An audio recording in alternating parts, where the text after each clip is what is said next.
Hello, everybody, and welcome to the Disruptive Chef Show. My name is Christian. I'm the host, and you guys gonna love today's episode. I know I say this every single time, but you guys gonna love today's guy. First off, I hate him already because he's better looking than me. Okay. He's in better shape than me. He has tattoos. I always wanted to have, never got one. Okay. And when you guys hear his story, I'm getting goosebumps just talking about it. He's meant to be here and he's meant to have this conversation with me. And you guys can meet him right after this.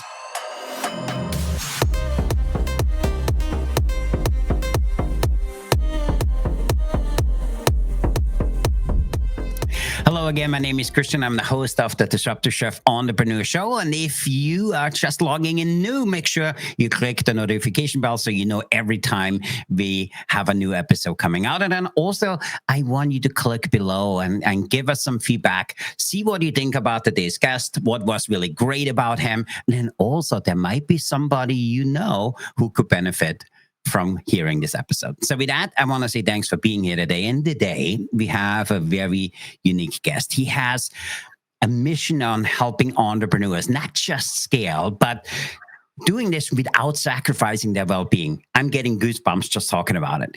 And he talks about giving up that hustle at all costs, giving up that mindset, which kind of not helps you do some amazing stuff, and which became his key to sustainable success. The moment he stepped through that burnout culture and learned that smart system he's going to talk to you about today, and delegation and focusing, he had a whole new quality of life and he transformed. And I'm really excited to have this conversation with Jay today because he's on a mission to teach, not just to serve, impact, and prosper other people, but do it smarter, not harder. And you guys gonna see him. He's an amazing, good-looking guy. With that, I want to welcome Jay Jackson. Hey, Christian, thank you for the warm introduction. It's an honor to be here and grateful for the opportunity to serve, impact, and prosper. So, Jay, as we spoke before that, so we had this thing where we do ethical stalking, and we actively trying to find something wrong with what he said. And somebody from my team gave me some really kudos. He said, this guy is absolutely amazing. He's good in what he does. The message, if you take out whatever he's going to talk about and put culinary, salad person, whatever industry you're in, is like he's speaking directly to you. And the last few days, I kind of snooped around a little bit on your social media, and I absolutely fell in love with you for two reasons. Number one, you're amazingly good in what you do. You know, hands down, absolutely love that about you. But you have the innate ability on breaking complex things down and make it sound so simple. And I'm looking forward to this conversation, because there was a few things you talked about in your social media just a few days ago. I tried it. I was like, it's harder than what he made it sound like. So I need to ask him about it, because every time you want to do something different with your life or you go against ego, you know, it's really hard to kind of move across it. And you talk a lot about that. But before we get started, let's give everybody of our audience a little bit of 2-minute cliff note who Jay Jackson is. By the way, I love your name. It's just, you know, we so dislike you right now. It's just you're supposed to be here, and just talk to us. How did it all start? Yeah, I'm just a disruptor at my core. Grew up as in a chaotic life. My domestic violence. My stepfather was in the Navy, so he moved us a lot. Never got a chance to really plant roots and things like that as a kid. Then I became a veteran myself and moved across the globe with the Air Force. And so just change and transformation and disruption has just kind of been, the process, of my entire life and my entire journey. So I'm not shocked, that I do the work today that I do today in terms of disruptive leadership podcasts I have, helping people experience transformation in their life and in their businesses. I just think it was all preparation for me. But at the end of the day, I'm a deeply faithful man in terms of my beliefs and the Creator and Almighty, and in terms of what's possible for us. I'm a husband. I'm a father. brother, sister, uncle, and friend. And so I just try to show up every day and try to help people avoid some of the challenges that I've been through. And then if I discover some new innovative insights or something, I share them so that people can accelerate their results. I absolutely love that. And I so resonated. By the way, also grew up in a military family. I married a woman. Her father was a senior master sergeant for the Air Force. I know all the things you talk about. And I think maybe that's the most so powerful thing, because when I hear you speak, by the way, you meant to do this. Okay. Because I know our audience, they will know when you speak, you're so clear. I'm not sure where you learned that, but it's amazingly good at that. And then also you talk about, you call it the burnout myth, that you realize that 24/7 hustle was mentally not serving you. Can you talk to us a little bit? What helped you to kind of get into that realization? Because there's a lot of people, we try in this hustle and say, hey, I'm just a hustler. That's who I am and that's what I do. But it's not serving them either. So talk to us a little bit about that. Yeah, for sure. I've always been a go-getter, regardless of age, right? I first started hustling when, and I say hustling, meaning going out trying to solve problems, cutting grass, car washes, things like that. But when I got out of the military, I actually forgot a lot of what the military had taught me when it comes to, what it takes to be successful. And so I started plugging into different entrepreneur communities. I started listening to people like Gary Vaynerchuk, and he's changed his message a lot over the years, but he used to be huge on hustle, right? And just grind, work. And so I kind of adopted that. And in that adoption, I burned the midnight oil, right? I burned the candle at both ends, late nights, early mornings, doing a lot of the things that people do, Google articles, YouTube videos, just trying to figure it out. And one day I found myself, I passed out in the gym locker room. And my wife, of course, she's telling me you got to rest more, you got to drink more water, all the things that a wife would tell you. But I'm in the shower at the gym. I'm literally naked.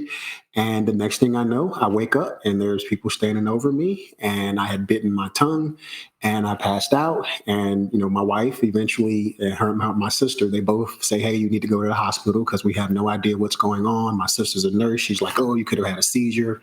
Yeah. And so I go to the hospital. They run all types of tests. I find out that I'm claustrophobic when they try to do the MRI. And what they diagnosed me with is exhaustion and dehydration.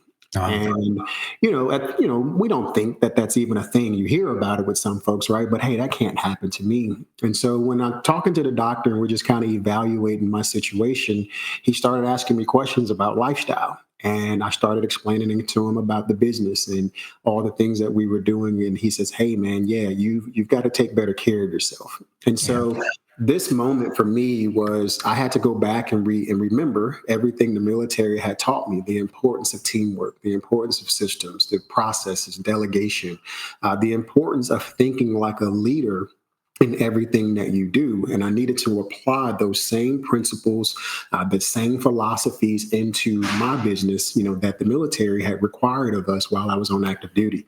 And so ever since then, I started to study. You brought up the book, The E-Myth by Michael Gerber.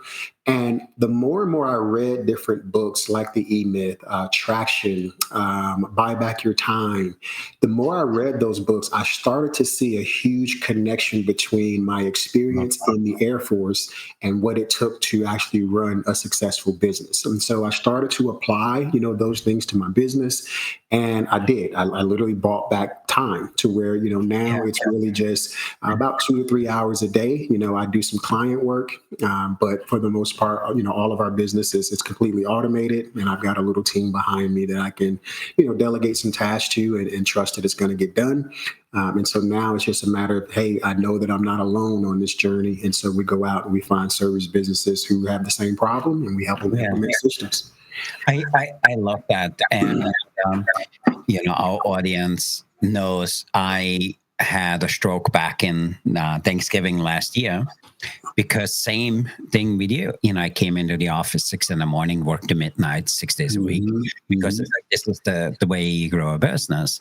Yeah. And for me, you bring a lot of it back to E-Myths, the book. So how did that applying, you talk about the systems you learned in there.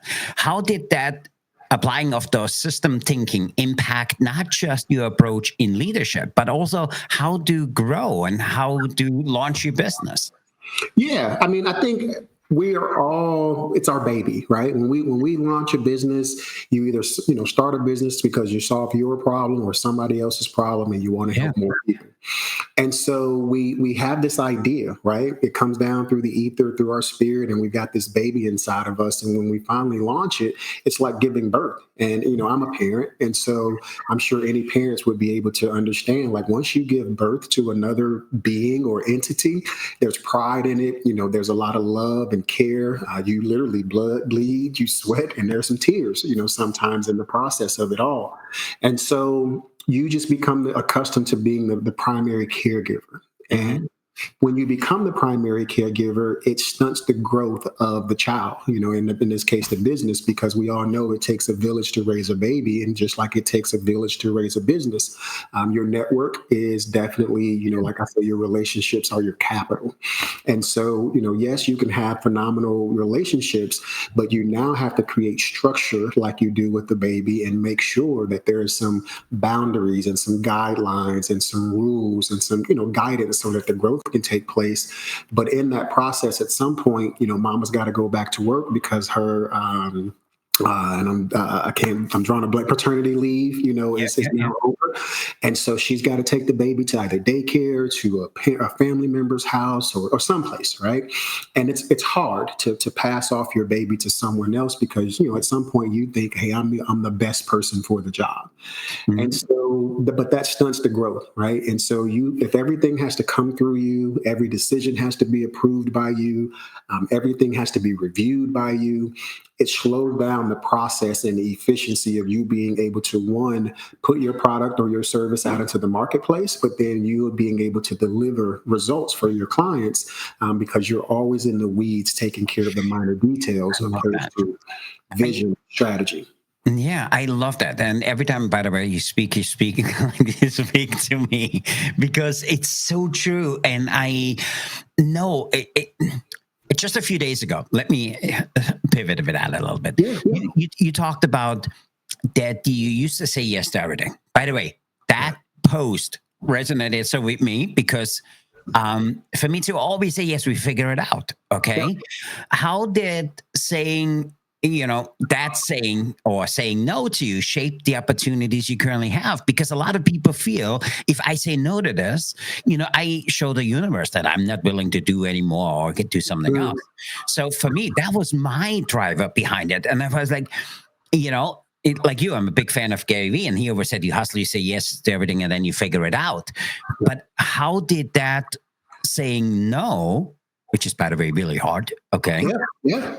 How did that change the way you do business? Yeah, well, to be honest with you, Christian, I am a recovering people pleaser. And so I think the biggest thing that we have to do first is just get clear on who we are, right? Know thyself, do like a personal SWOT analysis, the same way you would do on your business to identify what are my strengths, weaknesses, the opportunities, and the threats. Mm-hmm. And once I did that exercise, it helped me be able to better understand what seats I need to sit in and only seats I need to sit in, and no one else could do it except for me. And so once I got clear on that, that allowed me to take a step back and say, okay, these are my areas of genius or my zone of genius. And so I need to find specialists in these particular areas so that they can be great at what they do. And I know not everybody's at the same, stage in business or growth of business, but even when it's painful, I highly recommend getting some support in the areas that you're not super strong in. And so for me, that's what I did. I started identifying what I'm great at. I only sit in these seats, and then everything else I have to delegate. And so then that delegation process, it's now, how does this impact the bottom line of the business, or how does this move the needle forward? And if it doesn't, we say no to those things, right? And if it does, then we allow someone else to execute on it. I love that. So let's stay with that. So because I honestly think a lot of entrepreneurs have a hard time saying no with that. And then they're feeling overwhelmed. They feel like they can't make an impact, or they just don't know where to go next. What would you say if somebody comes to you and say, hey, I just really don't know how to say no. And it's not just the no. I feel like I'm letting myself down because, I'm walking away from business. I think that's the hardest thing of it. What is a tool or somebody or a strategy you have? You would talk to somebody about that, because for me, it was really, really hard to kind of walk away. We just fired a few clients, and I I felt guilty, doing that. It was really, really hard for me. And so I know I'm asking you for the greater good, but I'm telling you, it was really hard for me. Yeah. So what would you say to somebody who comes to you and say, hey, I just don't know how to do that? Yeah, well, for me, one of the things that I think the Air Force gave me that I say I can now help people with is values. Hmm. You got to get really clear on what you value and what you believe, because once you're able to get clear on what you value and believe, it's a lot easier to say no, because you now say, hey, there's no alignment with what I Yeah. believe in terms of this partnership or this client. There's no alignment in terms of values, in terms of this opportunity. And so it becomes a lot easier to say no to things because there's a lack of alignment. So the exercise that I would recommend that people do is, and don't rush it, because this Yeah. is something that's at your core, and it's going to be something that you're going to have to live with for a while. And it's okay for your values to change as you evolve and you grow. But I would just sit down and say, okay, let's just come up with a list of the top 5 things that are just non-negotiables, must-haves, whether it's in my life or in my business. And then Mhm. you can chisel it away, because ultimately I want you to get it down to about 3. Because anything more than 3, now you've got sometimes some overlap or some conflicting values. So just get Yeah. super clear eventually on what those top 3 things are. You can clearly see them: serve, impact, prosper. And those are the values for us that we operate with. If we're not able to serve people, make a positive impact, or prosper, and that's prosperity financially, in your health, in your relationships, and even the experiences, if we can't sip, we don't do it. Yeah, I love that. And you talk a lot about you helping your clients move from technicians to leaders. And by the way, I totally love that, because I think there needs to be more people like that. And you come from a very practical way, but you also have that, for lack of words, spiritual way. By the way, we supporting 6 churches out of my office here. I'm huge in that. And you bring a lot of that in, that you need to have that belief or the trust that things will work out. So talk to us a little bit. How do you give somebody that message to go from a technician to a leader? Yeah, well, I think just clarity, right? So the first thing would be clarity. Like, what kind of business do you want to build, right? And Yeah. once you've got that clarity of vision around what kind of business you want to build, it's a lot easier then to be able to say, oh, okay, well, if I want this to become something like that's going to create a global impact, then I literally Yeah. have to start designing my organization in a way, even though the people aren't there yet. Yeah. I Yeah. have to design my organization now for what I want it to look like. If you want it to just be a small, maybe a scrappy team that's, 5 or less people, then that's okay too. Just understand that you might be involved in more of the day-to-day operations, the Mhm. smaller the team might be.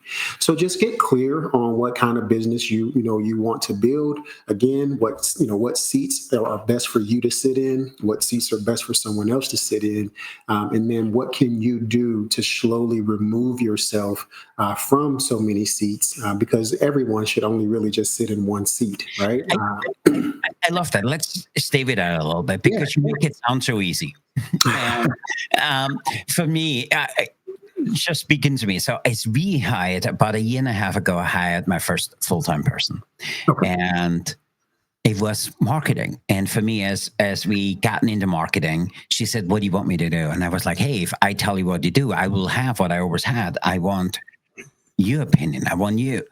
It was really, really hard for me to sit here and hear what she was working on, because my mind was telling me something else. Because it's not that I considered myself a better marketer than her. She's way better than I am.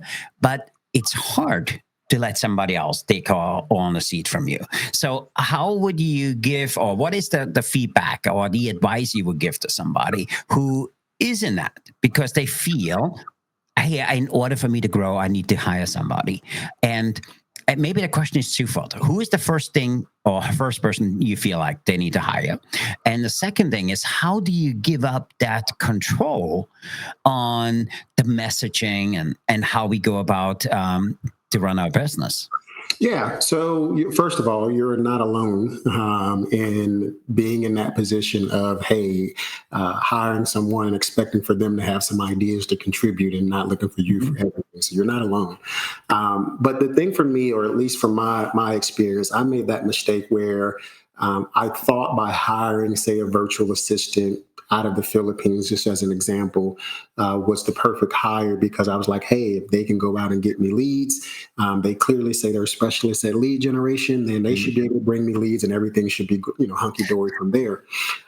Only to discover that a lot of times they do. They need more support or they need more input or feedback from you, which is a perfectly good thing. It just depends on what stage of their journey are you willing to hire somebody, entry level versus mid-level or experienced. And so for me, the most important thing that I've discovered is I had to actually get in the trenches myself in terms of my marketing message and make sure that I was super clear on exactly who my ideal clients were and who they are not. So, I got to make some phone calls. I got to, jump on some sales calls. I have to be the one doing the communication in the initial stages, because to expect someone else to be able to come in who hasn't experienced the same pains, the same frustrations, and now expect them to communicate your brand message and story to the marketplace, it's very difficult, if not impossible, for them to do that. And so it can only come from that empathy, that deep understanding. And so once you've got that clear, then you establish some SOPs, right? And especially with today, you can give them some chat GPT prompts and literally say, here's the specific prompt I want you to use, but your messaging has to be clear. That way the output that they receive back can be the exact message you want to go out into the marketplace. And that's, of course, if you're, entry level, VA, something along those lines. I still personally, right now, I love being the face of the brand. I love being the one on camera because I don't think right now, I don't think there's anyone who can come in and give our brand story better, than I can at this point. But I do have the plan and the vision at some point to remove myself because this is something that I want to sustain, even after I'm gone, because we got a pretty big mission that we're on right now.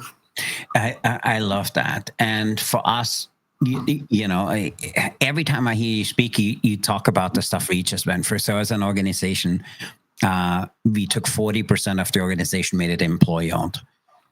Because I want the people which committed to us that we cannot commit back to them. Yeah. And like you, I started out have a virtual VA. It's a little funny story because she was so good. So actually, she was number 6 from the same organization.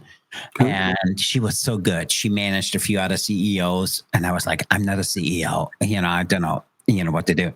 And then it came to a point where I don't know how it came up. She was like, oh, you paying this much? I'm only getting this much. She says, I have an idea.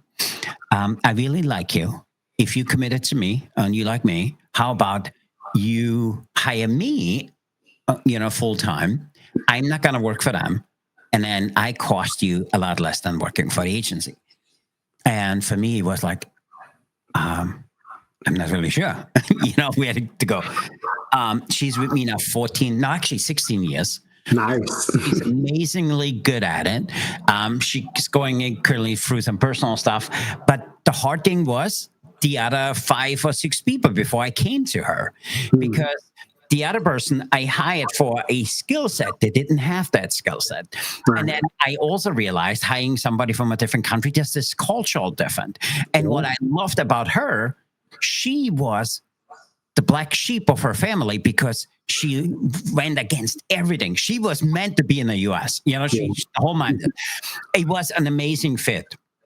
And I always tell everybody, if you hire a VA, it needs to be 3 fits. It needs to, the skill set, there needs to be that personal thing, and you need to be committed to invest into them, because how do you expect them to know you if they don't know the culture, the business, and everything else? And then also, it's the hardest thing was for her she always said to me, what is so hard for me to hear, would you charge him? And then would you pay me? That was the hard thing for her, because she said, how about if I come to the US and I make 10 times as much? But that was the cultural difference. But she's amazingly good in what she does. And like I said, she's with me now 16 years. And I encourage anybody, if you have somebody, it needs to be those three things. They need to have the skill set you need, because it might be different of what you're looking for. They need to fit personally into the thing. And you need to invest the time in them. And we have somebody else. We have currently too. He's now with us a little bit over a year.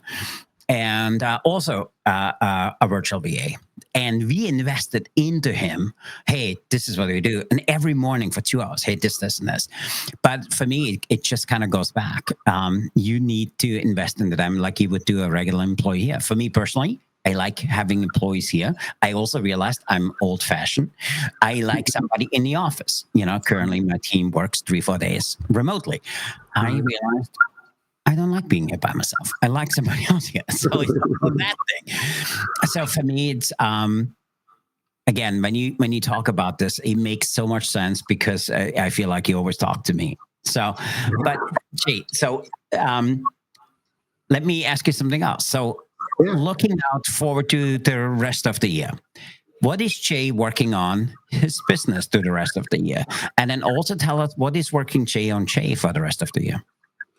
Wow.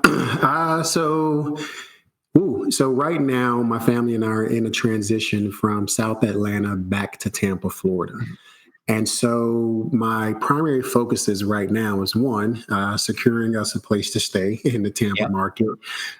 Two, building out our ministry infrastructure so that we can sustain our weekly food ministry while we're relocating to Tampa. And then three, building out our community of service-based entrepreneurs who want to leverage Facebook ads to generate leads. And so those are the three, specific things that, we're focusing on right now from a, business, ministry, and personal standpoint. And I think the next question was like, what's working on Jay, right? Yeah. So what is Jay working on, Jay? So the reason we asked this question, because we learn so much about the people we bring onto the show because we ask everybody the same question. Hey, what are you working on for the rest of the year?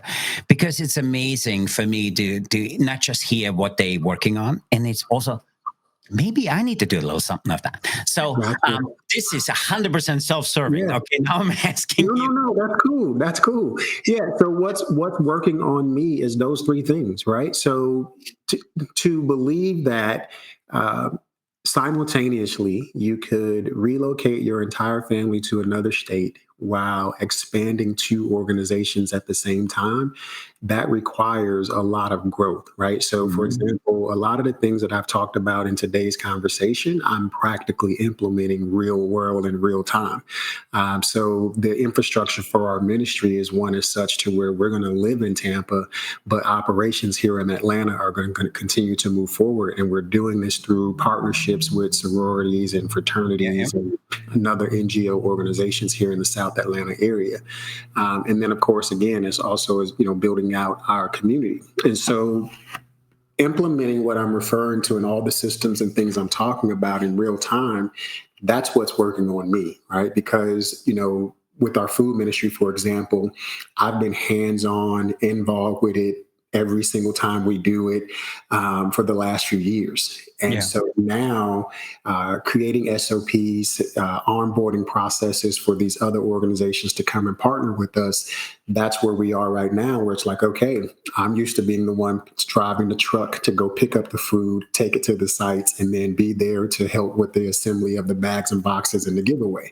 Whereas now I got to completely remove myself and give the baby, which is the ministry, over to some other folks. And so that's what's growing on me, me becoming the kind find the leader who can take a step back, and a lot of what I'm telling you, and trust the baby, with some folks, and trust some babies with some folks while I'm out of the state.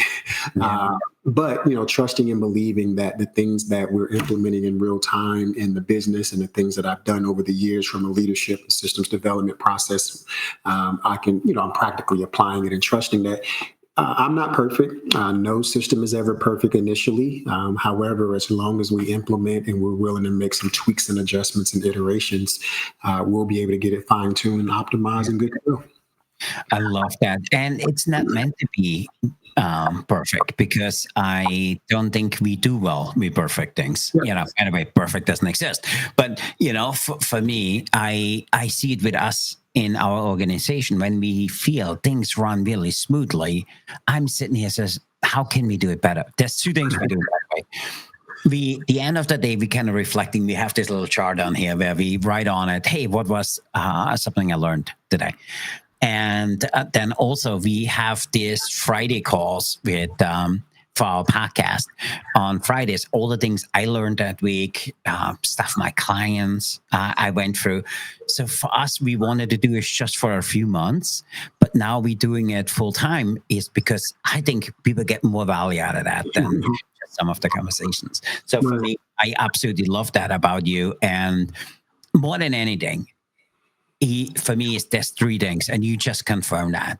You're just a really amazing human being, number one.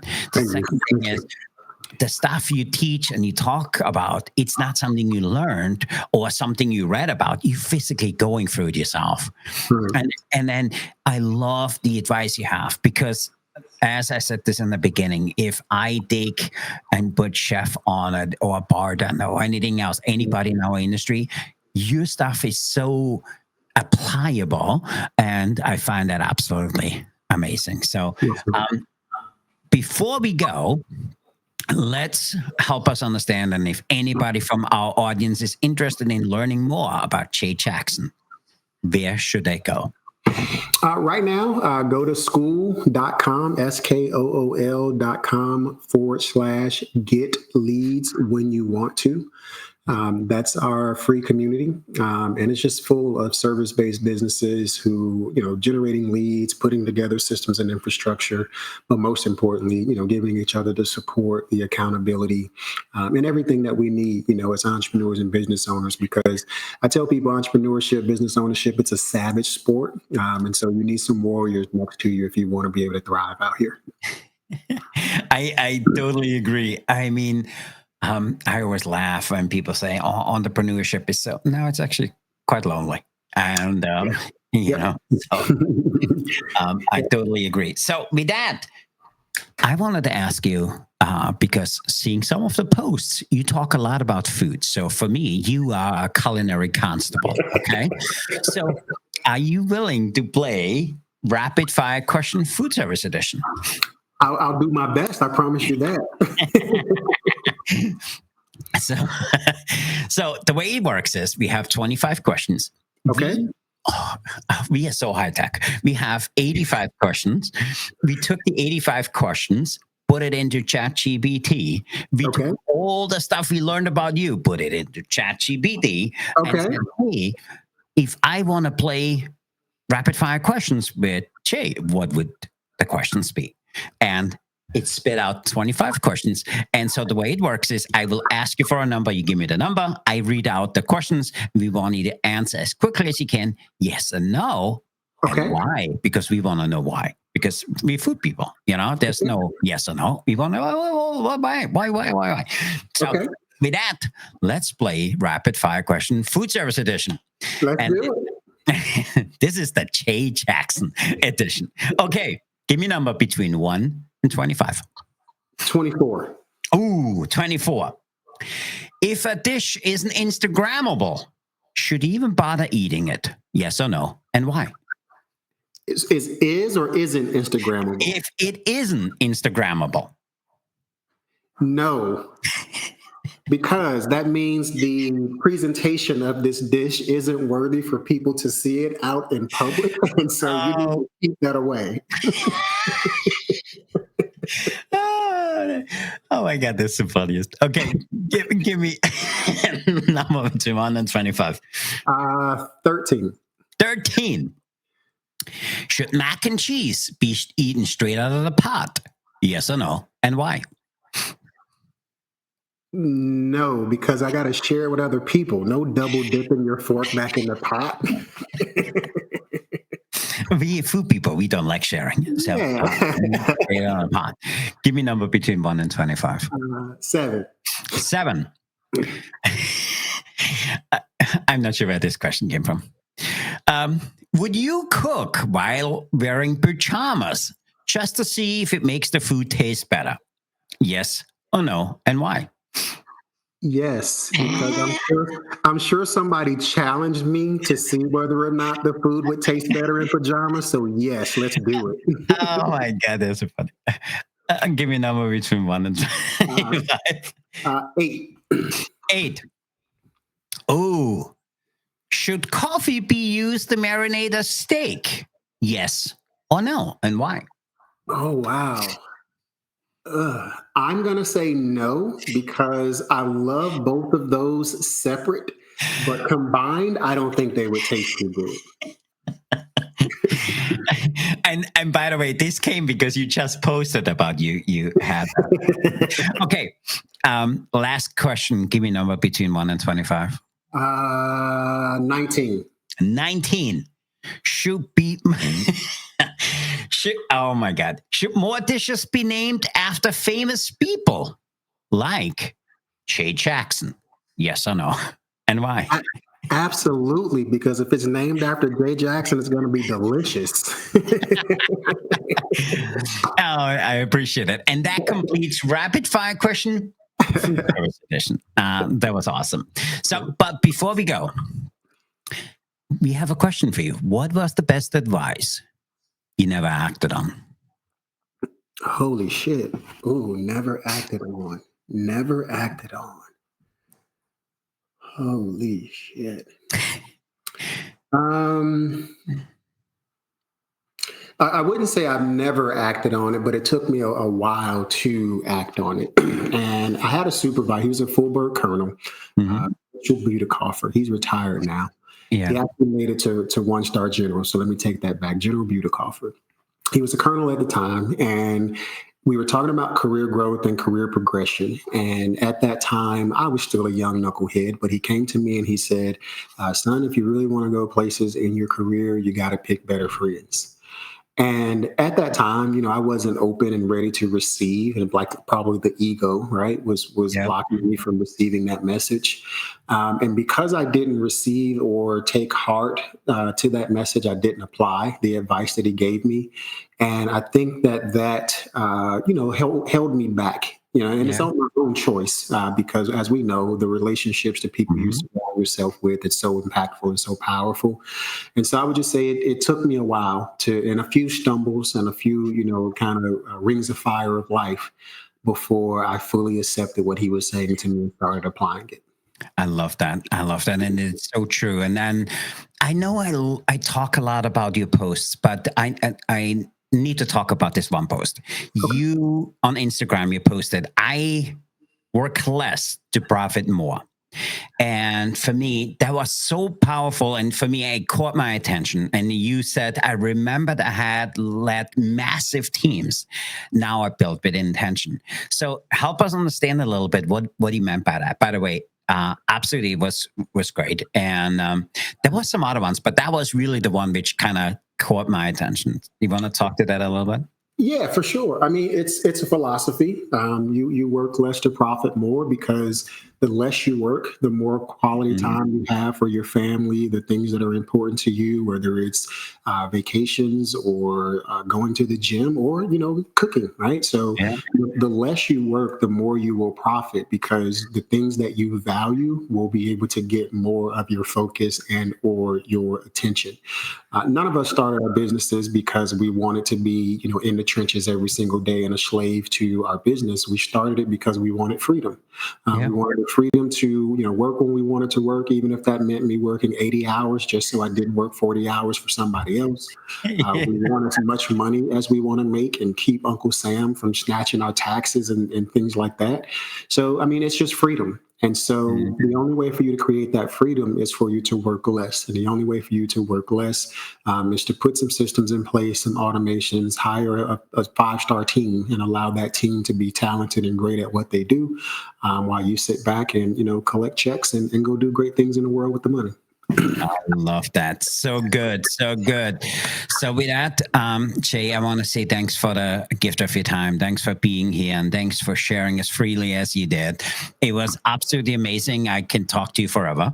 And there's two things I want to leave you with. First off, I want anybody who listens to the whole episode, write in the comments below, what was a thing or two what really resonated with you, what you heard from Jay today.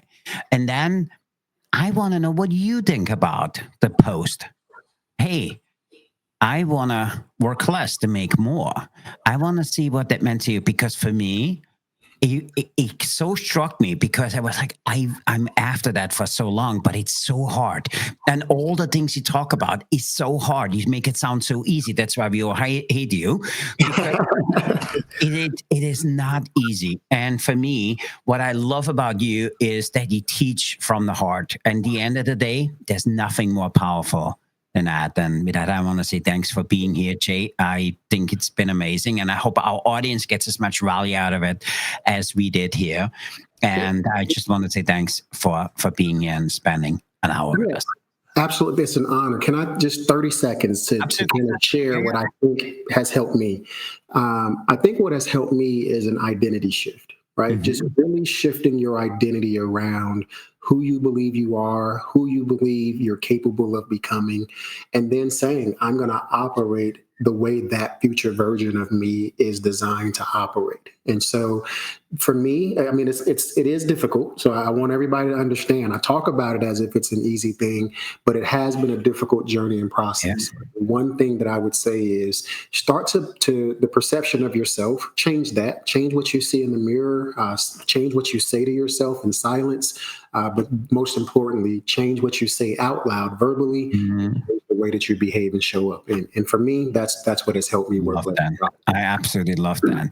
And with that, I want to say thanks for being here today. And to our listeners, if you haven't done so, make sure you like today's episodes. Make sure you share this with somebody who you feel can get a ton of value out of that. Also, make sure you guys follow Jay Jackson, because not only does he have an amazing name, he has an amazing business and this amazing message out there in the marketplace. So with that, I want to say thanks for being here today. Remember to disrupt your kitchen, fire up your career, stay hungry for change. I'm Christian. I'm the host of the Disruptive Chef Entrepreneur Show. I'm here with Jay Jackson, and we are out of here. That means we are signing off. So be the change, be the challenge, and be the chef who sets the world on fire. So with that, Jay, I really appreciate you. And to our listeners, go out there, everybody. Be disruptive.